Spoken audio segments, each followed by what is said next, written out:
So now when I'm discussing this, this is another program, and you can see here, you see how it's dated even for me? I didn't do anything, right? It dates it for me if I want.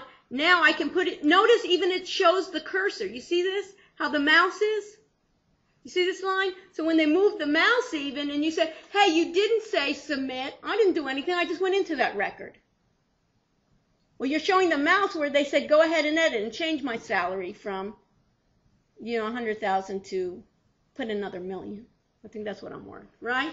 Put another million. Or go ahead to that bank account, take that account and put it to another bank. Just take a couple of cents, you know what I mean? Take it every time, all those transactions. You start having the documentation, then you could have some of the experts, then you could have a number of people work on it, and then they could put then the text right here.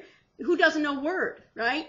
And then a lot of times you want to send the document there. You have the document. Look how we're having then all the slides then that we went through. You see this? This looks like a suspicious character, right? Let's go see what we need to do with her. You know, maybe we can find her on campus, right, with the face recognition. This was the one that was committing that crime.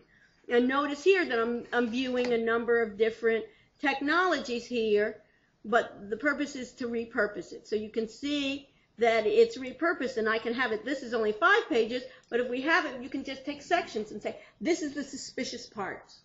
This is what I want to document. Of course, you could use it for other purposes as well. You could just use it for training purposes, right? You want to teach somebody about it. You know exactly what you want to do. You put it on record, and after you finish recording, what do? You publish it to what? A Word document. You publish it as a Flash file, and you publish it as a Windows Media Encoder, and then it all goes to the internet, or it goes then produces a DVD, or it creates then a testing program for you.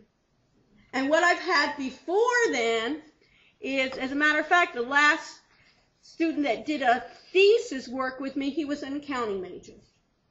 And when he was working on, he was looking at parts of using this for continuing professional education for accounting. So that's why I was talking to Dr. Lewis here, is that it doesn't necessarily, those that are interested in doing research, and now you have an idea, doesn't necessarily have to be computer information systems.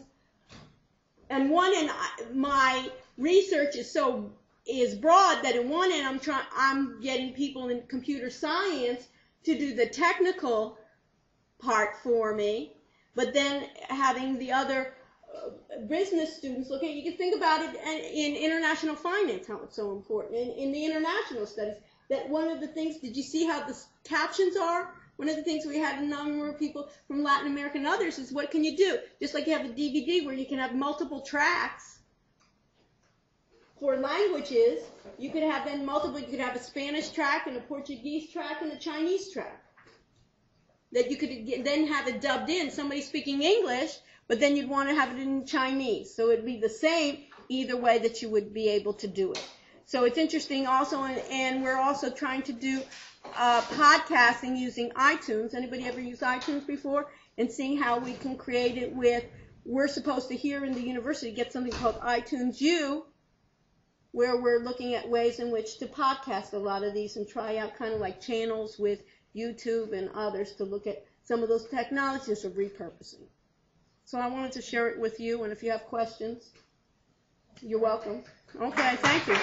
So you kind of got it in book. And now what do I want to do?